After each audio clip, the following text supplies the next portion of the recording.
Now we are going to discuss about the first 7 5-year plans, that is from the 1950 to 1990, and they attempted and attained the four goals and extent to which they were succeeded and doing so good.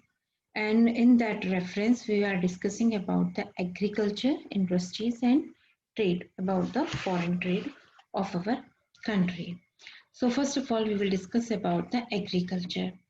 In the previous chapter we learned that at the time of British under the British rule, our agriculture condition is very deteriorous. There is no irrigation facilities. They are not providing any type of help to the farmers. Even they are imposing the taxes on that. In Hindi it is called lagan. So that is a very uh, it reduces the production also, and it deteriorates the condition of our farmer. But after the independence, India was become an agriculture country. So that is why 70% of our country people are talking about the agriculture. So now we are discussing about the agriculture. In the so like a time of independence, it's the land tenure system was characterized by the intermediators. It is called jamindar. So who merely collected rent from the actual tillers of the soil. The low productivity is also there. Already I told you. And so the agriculture development was focused in the 5-year plans of the government. Features or problem of the agricultures. The features are low productivity, discussing unemployment. Low productivity means the lack of knowledge or responsibility of the irrigation facilities are also very less. So that is why low productivity is there. Then is outdated technology. The technology of the harvesting we are using, it's very old, and so that is why most probably work is done by the manually, and that is very tedious also. And they are not it is not increasing the our agriculture. So that is also conflicts between the tenant and the landlords, the contract between both of them, and it is created a huge a problem in both of them. A huge amount of interest farmers were paying to the jamindar. So that is also a very important thing. The government want to be reduce all these things. Then high dependency on the rainfall. Because irrigation facilities are very less, so most probably you can say 90%, 99.5% farmers are dependent on the rainfall. In the most probably, and discussed unemployment also, it refers to state in which more people are engaging in work of that really it is not needed there, but it is not, it is using there. So that is the things. So what are the policies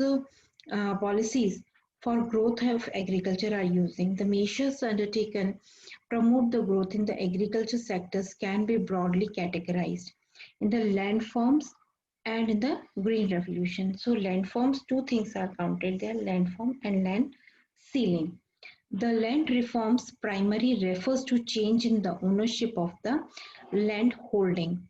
Land reforms measures have been introduced by the various underdeveloped and developing countries for the attaining the national um, rational land distribution pattern and viable farming structure. There was a great need for the land reforms in the country, like India, where majority of its population is still dependent on the agriculture. So land reforms were needed to achieve the objective of the equality of the agriculture, because they give to the chance to every farmer.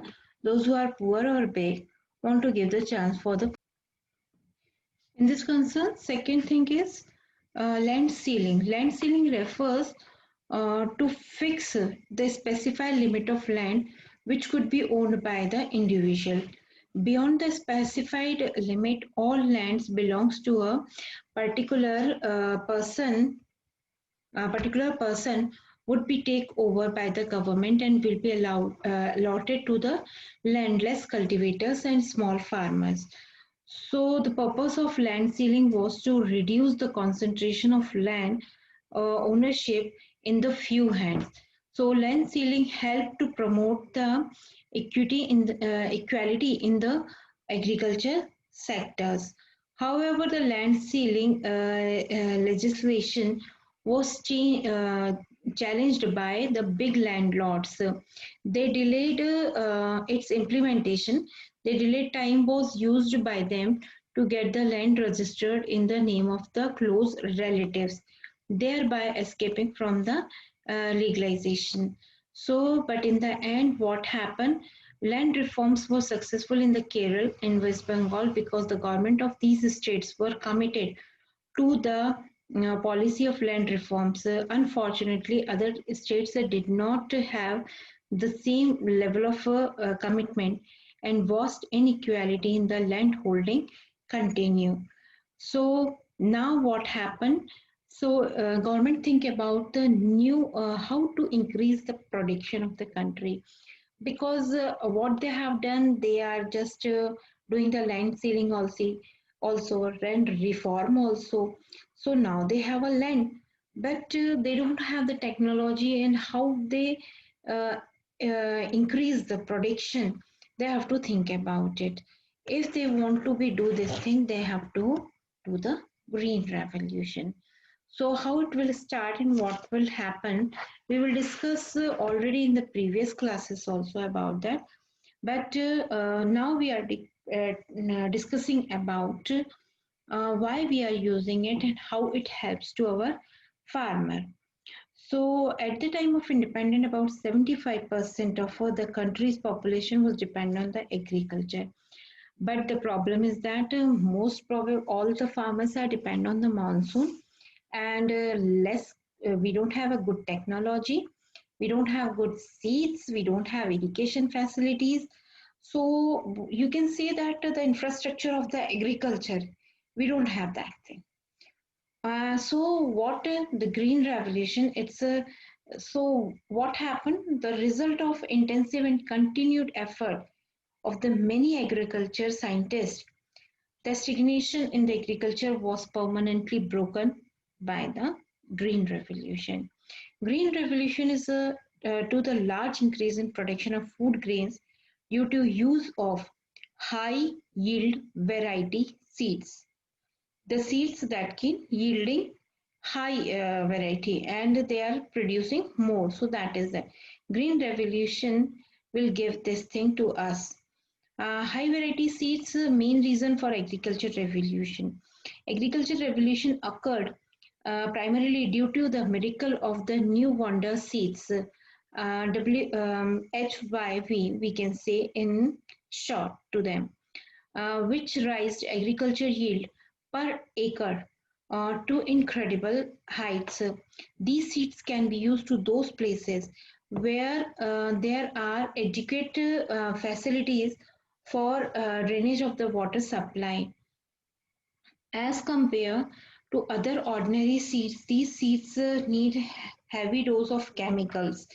You can say fertilizers, chemicals or fertilizers to get the largest possible protection.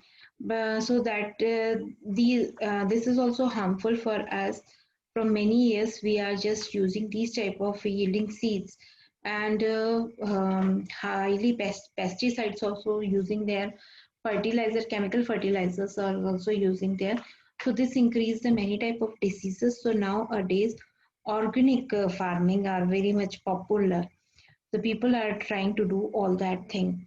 So this is the thing in the there. But you can talk about the green revolution. So Indian economics experienced success of the green revolution in two phases.